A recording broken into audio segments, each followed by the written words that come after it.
peur quand je pars le moteur. Car tu dois bien te douter que je m'en viens, pas que couper les fleurs. J'ai envie de te couper. Dans le fond, d'où souvent que je me souvienne, la musique a toujours fait partie de ma vie. J'ai toujours gravité autour de ça. Que ce soit mon père, ma mère, mes grands-parents, mes oncles. Il y avait toujours une présence musicale, ça parlait toujours de musique. Les parties de Noël, on se rassemblait, puis même avant d'ouvrir les cadeaux, c'était tout le monde parlait de la musique. Puis, te souviens-tu de cette passe-là dans une telle chanson? Puis, te souviens-tu de telle parole? Ah oui, te souviens-tu de ça? Ça faisait que parler de ça.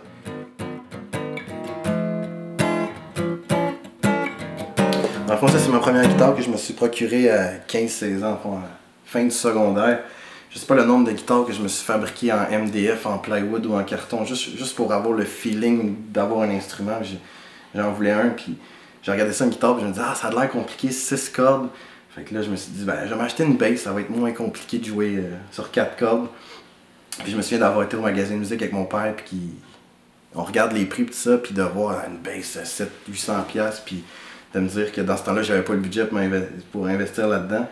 Fait que dans le fond, ça c'est ma première guitare, elle m'a coûté 300$. Puis honnêtement, j'avais peur de dire 6 cordes, ça avait de l'air... Je me disais que j'allais avoir de la misère à apprendre ça, puis j'ai appris dans le fond de moi-même, de mes oncles, de bouche à oreille dans le fond, sur le tas, un peu par moi-même, puis... Alors, plus tard, je me suis acheté des basses, là, sauf que ça c'est ma première, puis ça fait une dizaine d'années que je l'ai, puis même si ça vient fausse ou à tort avec le temps, ben, elle va toujours rester spéciale, c'est la première, fait que... Au début, je composais beaucoup de chansons en anglais par mes influences comme les Beatles, Sam Roberts, Jack Johnson. J'essayais un peu, peut-être inconsciemment, de copier leur style ou d'avoir quelque chose d'aussi efficace, d'être capable de raconter une petite histoire qui est une ligne directrice sans trop des gros flaflas.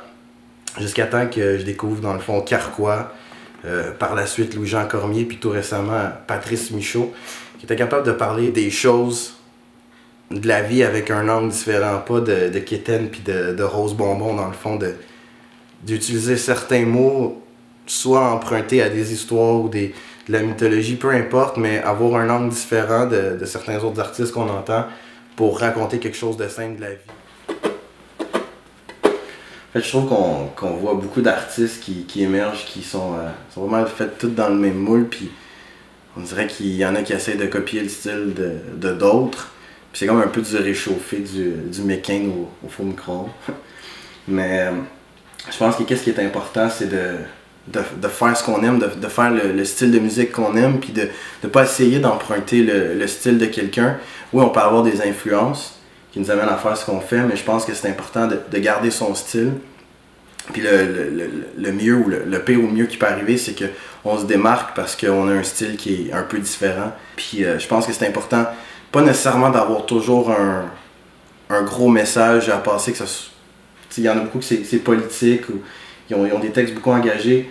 Oui, parce que c'est leur conviction, mais je pense que c'est important de véhiculer un certain message, oui. Parce qu'on voit tellement d'artistes qui parlent de n'importe quoi, qui oui, il y a un beat accrocheur peut-être en arrière, mais quand tu écoutes les paroles, c'est vide ou c'est vulgaire. Oui, ça pogne grand public, mais je pense que c'est important d'avoir un certain message, puis d'avoir du contenu, puis dans le fond de raconter de quoi ou d'expliquer quelque chose à sa façon.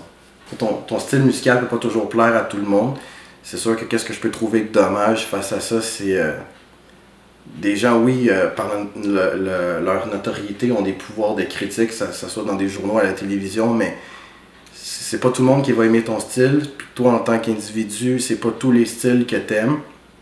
Puis des fois, il y en a qui vont se faire abaisser solide ou se donner des critiques plus sévères parce que la personne qui en parle aime pas leur style, mais en quelque part, je pense que tous et chacun, ce qu'on fait, que ce soit de l'art, du cinéma, de la photo, il y a toujours quelqu'un que ça va toucher. Il y en a que ça va être plus grand public, il y en a que ça va être plus précis comme échantillon d'individus, mais je pense que c'est important de continuer à faire ce que t'aimes, puis si tu crois en ton produit, ben les gens vont finir par y croire.